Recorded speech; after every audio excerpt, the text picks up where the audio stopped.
ये लोग इस ब्रेड बनाने के लिए अपनी जान को इतने ज्यादा जोखिम में क्यों डालते हैं? आज जानेंगे इस इंडस्ट्री की सच्चाई और हमें खूब हंसाने वाले मिस्टर बीन अब कहाँ हैं और क्या करते हैं, और एक ऐसा काला पत्थर जिसे हर एक मुस्लिम चूसना चाहता है। ये काबा का पत्थर है क्या वही है जो हम सोच रहे हैं? और क्या मैगी को बनाने में सच में इस्तेमाल किया जाता है सुअर का फैट?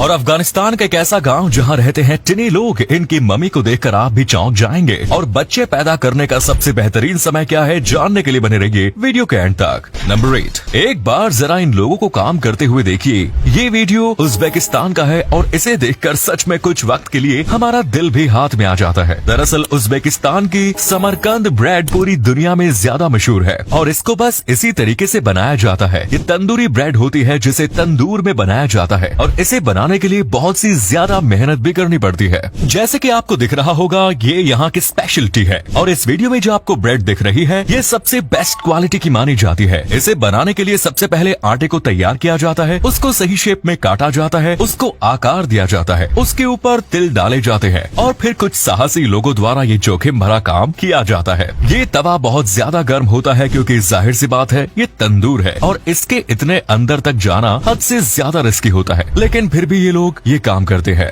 नंबर 7, हमें बचपन में खूब हंसाने वाले मिस्टर बीन अब कहाँ है और कैसी हालत में है? आप में से कई लोगों को ये तो लगता होगा कि अब तक शायद मिस्टर बीन मर गए होंगे, लेकिन ऐसा बिल्कुल भी नहीं है। इनकी उम्र तो काफी ज्यादा हो चुकी है, लेकिन अभी भी ये बिल्कुल फिट एंड फाइन है। इनका नाम रोवन एटकिंसन है और ये 67 साल के हो गए हैं। अभी भी ये एक्टिंग की दुनिया में काफी ज्यादा एक्टिव है और मिस्टर बीन में मिलने वाली सक्सेस के बाद इन्होंने ना जाने कितनी सारी फिल्मों में और सीरीज में काम किया है। यहाँ तक कि पिछले साल ही इनकी एक फनी वेब सीरीज भी आई थी जो अब तक चल रही है और इसी के साथ इस साल वोंका नाम की एक पिक्चर में भी वो दिखने वाले हैं। और लोगों का यही कहना है कि हमेशा की तरह ये कोई ना कोई फनी किरदार निभाते हुए दिख जाएंगे।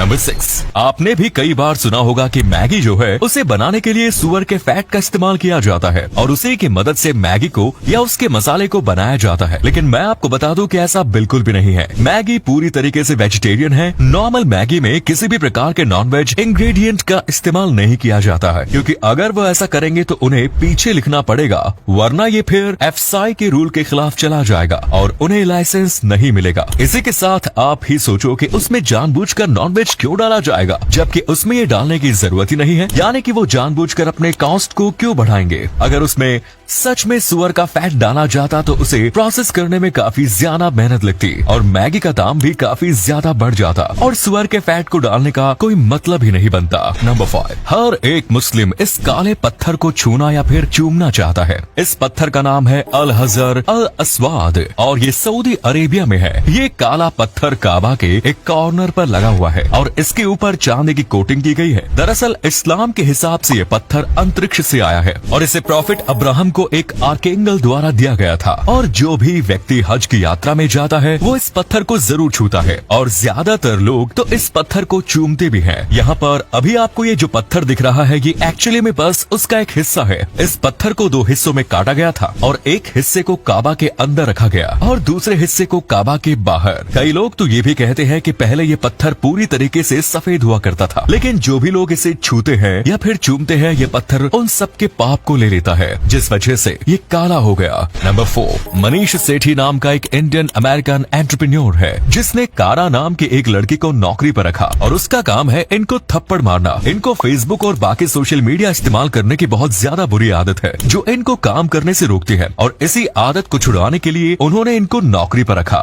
जैसे ही मनीष काम के बीच फेसबुक या फिर कोई सोशल मीडिया खोलते हैं तो फिर कारा उन्हें थप्पड़ मारती है और ये थप्पड़ मारने के उन्हें हर घंटे के $8 मिलते हैं और ये पिछले 9 साल से ये काम मनीष के लिए कर रही है, लेकिन अब तक इनकी आदत नहीं छूटी। नंबर 3, बच्चा पैदा करने का आखिर सबसे बेस्ट समय कौन सा होता है? कई एक्सपर्ट्स कहते हैं कि 30 साल के बाद अगर कोई महिला गर्भवती होती है तो फिर कई सारे कॉम्प्लिकेशंस आ सकते हैं। यहाँ तक कि आपने कई बड़े बुजुर्गों को ये भी कहते हुए सुना होगा कि 30 साल के बाद गर्भ धारण करने पर काफी ज्यादा प्रॉब्लम आती है। और वैज्ञानिक दृष्टिकोण से देखा जाए तो 35 साल के बाद जो भी महिलाएं प्रेग्नेंट होती है उनमें कई बार देखा जाता है कि बच्चे की ग्रोथ सही तरीके से नहीं होती। यानी कि 25 से 28 या 30 समय तक सबसे बेहतरीन होता है। 30 से 35 के बीच भी गर्भवती होया जा सकता है, लेकिन लेकिन 35 के बाद हो सके तो गर्भधारण नहीं करना चाहिए। नंबर 2, अफगानिस्तान और ईरान की बॉर्डर पर एक ऐसा गांव होने का दावा किया जाता था जहां पर रहने वाले लोग बहुत ही ज्यादा छोटे हुआ करते थे, यानी कि हमारे हाथ जितने।